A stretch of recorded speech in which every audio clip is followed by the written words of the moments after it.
नमस्कार दोस्तों, आज मैं आपको धर्मराज जी की कृपा की कहानी सुनाने जा रही हूँ। प्रेम से बोलिए धर्मराज जी की जय हो।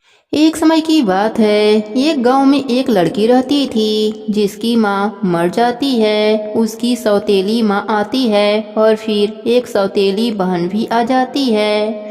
वह दोनों मिलकर उस पर बहुत अत्याचार करते हैं, घर का सारा कार्य कराते हैं और बाहर बकरियां लेकर खेत में भेज देते हैं और उसे घास भूस की रोटी देते हैं। वह लड़की खेत में जाकर बहुत रोती है और अपने माँ को याद करती है और कहती है, माँ आप तो चले गए, मुझे क्यों छोड़ गए, मुझे भी अपने पास बुला लीजिए। उसकी माँ जब तक जिंदा थी तब तक धर्मराज जी का पूजा पाठ करती थी। तो धर्मराज जी सोचते हैं कि इसकी माँ मेरी पूजा पाठ करती थी, नित नियम निभाती थी और उसकी लड़की पर इतने अत्याचार हो रहे हैं। धर्मराज जी बुढ़िया का भेष बनाकर उस लड़की के पास आते हैं और कहते हैं, बेटी तुम क्यों रो रही हो।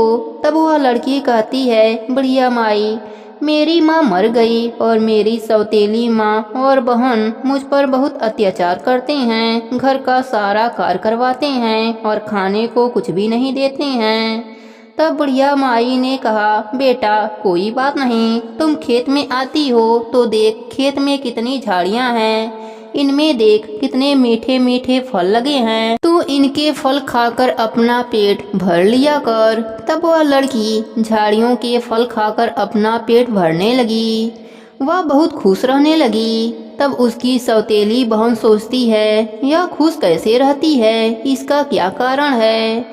एक दिन वह लड़की खेत में गाय और बकरियां लेकर जाने लगी। तब उसकी सौतेली बहन उसके पीछे पीछे जाती है। वह देखती है कि वह झाड़ियों की बेर खाकर अपना पेट भर रही है। वह गुस्से में घर आकर अपने माँ से कहती है कि माँ अपने खेत की जो झाड़ियाँ हैं उसका बेर खा लेती है।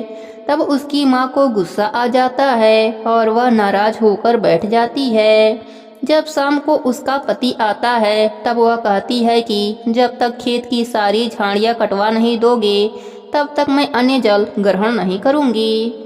अब उसका पति उसको समझाता है लेकिन वह नहीं मानती है। उसका पति परेशान होकर खेत की सारी झाड़ियाँ कटवा देता है। अब वह लड़की फिर से भूखी प्यासी रहने लग जाती है। फिर वह खेत में जाती है, वहाँ अपने माँ को याद करके रोती है। तब धर्मराज जी महाराज जी फिर बुढ़िया का भेष बनाकर आते हैं और उस लड़की से पूछते हैं कि क्या हुआ बेटा। तब वह कहती है कि आपने कहा था कि बेर खाकर पेट भर लिया करो, लेकिन मेरी माँ ने सारी झाड़ियाँ कटवा दिया, अब मैं क्या खाऊं।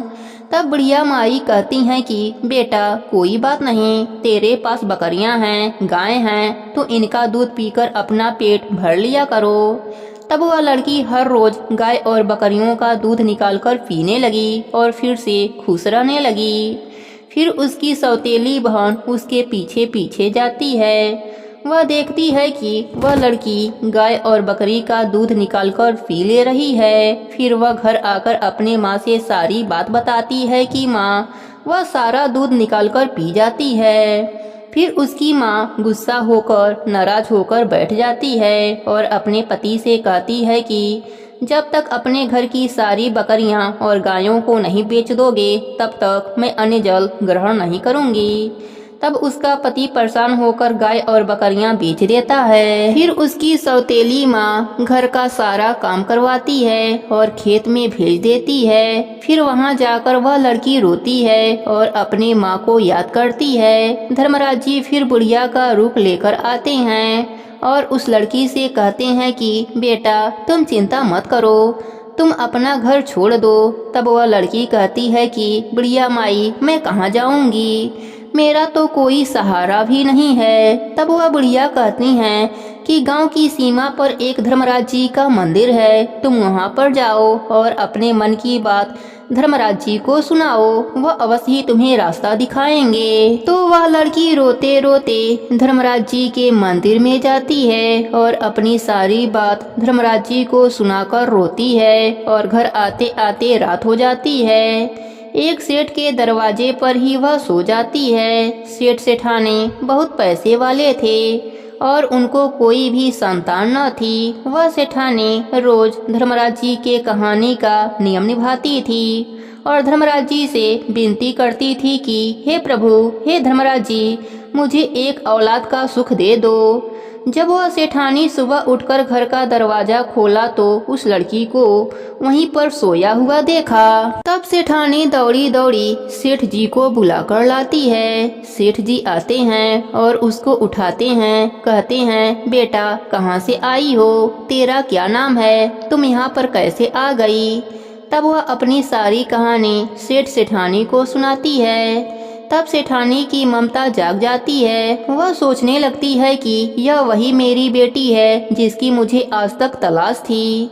सेठ सेठानी उस लड़की को गोद ले लेते हैं। इस प्रकार सेठ सेठानी को औलाद की प्राप्ति हो जाती है और उस लड़की को माँ बाप मिल जाते हैं। धर्मराज जी के कहानी का नियम निभाने से मनुष्य को यह लोक पर सुखों की प्राप्ति होती है और मरने के बाद स्वर्गलोक का सुख मिलता है।